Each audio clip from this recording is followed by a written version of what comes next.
Dinky dink, skin and barinky doo.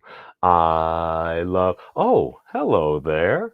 What's going on, everybody? I hope we're having a fantastic Sunday. There's a lot of sports ball going on. There's stuff and things going across the world.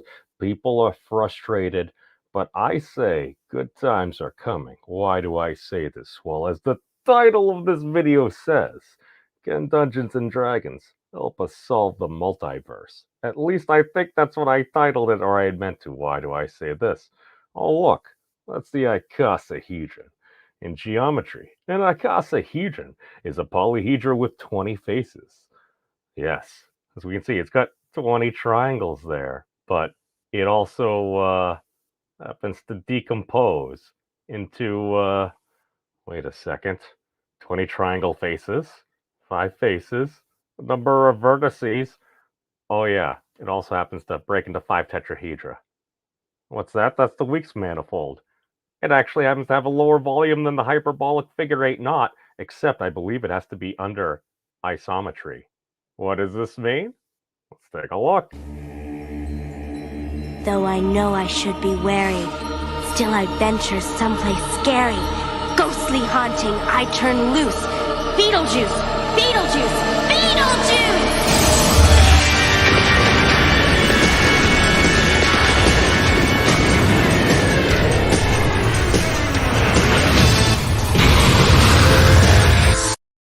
Hey guys, what's going on? Memes here. So yes, that's right. I found this a little bit interesting. Why do I say this? Well, let's pop in over here. What's this? Oh, mi.sanu. Looks like an archive. Generation of the icosahedron. Comes in many different forms. As we can see here, it is well known that an icosahedron can be decomposed into 5 groups of 4 faces. Such that faces belong to each group have the same orientation of the faces of a tetrahedron. Tetrahedra, you say? These reciprocal proceed. Okay, here's the thing.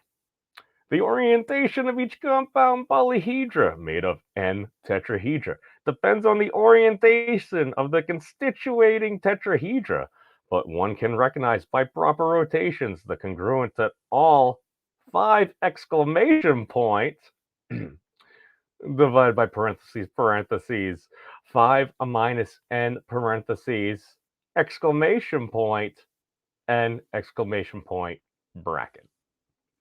Compound polyhedra made of n tetrahedra. So ultimately it comes down to, yeah, your D20 decomposes into 5 tetrahedra. As we remember, the complement of the hyperbolic figure 8 knot is made of 2 ideal tetrahedra. What does this mean? I have no idea. But you know who could find out? You. The rest of the internet. We're in this together, and we're together forever. Ooh, yeah. The Weeks manifold. What's this? Oh, the Lost Eigen mode. The Weeks manifold continue on to the Poincare ball. The boundaries. What's this? That looks kind of like a funky icosahedron. That's fascinating. In mathematics, the Weeks manifold, sometimes called the Fomenko-Matev Weeks manifold, is a closed hyperbolic 3 manifold obtained by 5-2 and 5-1 Dane surgeries on the Whitehead link. Its volume approximately equal to 0.942707. From this citation, and David Gubbel, Robert Meyerhoff, and Peter Milley, 2009, showed that it's the smallest volume of any closed orientable hyperbolic 3 manifold. The manifold was independently discovered by Jeffrey Weeks, 1985, as well as Sergei V. Metev and Anatoly T. Fomenko, 1988.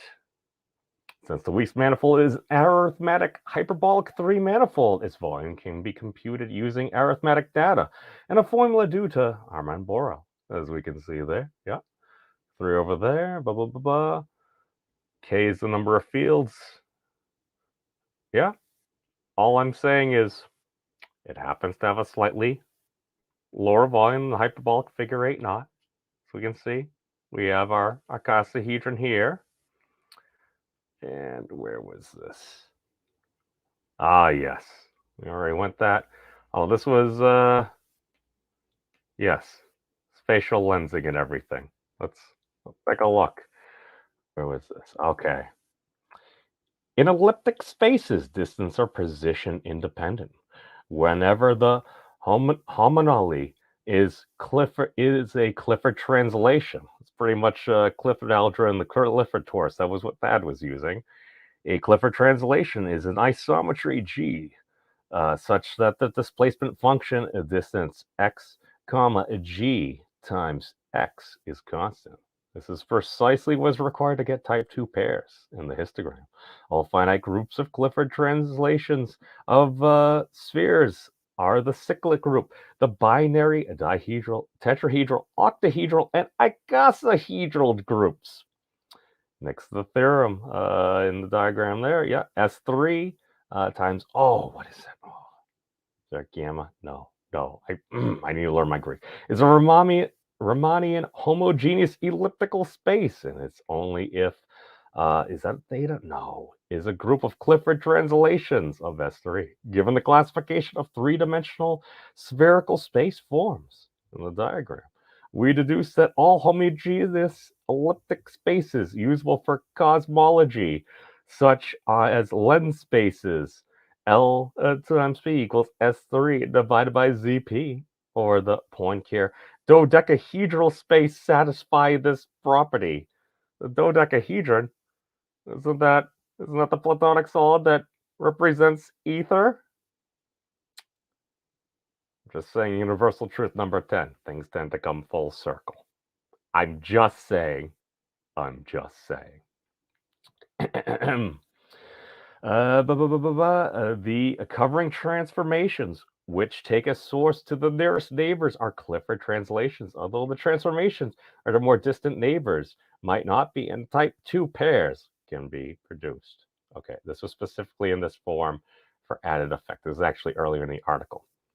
Compact elliptic universes. We proceed as in the previous section. The now spatial sections to form S3 over, theta. I can look this up. This is why we have technology. Look up. No, it's Greek to Oxford. I apologize. Now, we proceed in previous sections. So now the spatial sections are of the form S of theta. I apologize. Where the holonomy group symbol is either acyclic group or dihedral group, or the symmetric groups T, O, or I, respectively, of the tetrahedron, octahedrons, and icosahedrons. For a complete description, see the figure. The local geometry of the background spacetime is defined by the Freeman-Lemire universe with the metric ds squared equals negative d to the t. This is sounding very familiar. I don't know. Maybe not in the exact same form. Where was this? Is this the one with the best universe? Was this it? I don't know.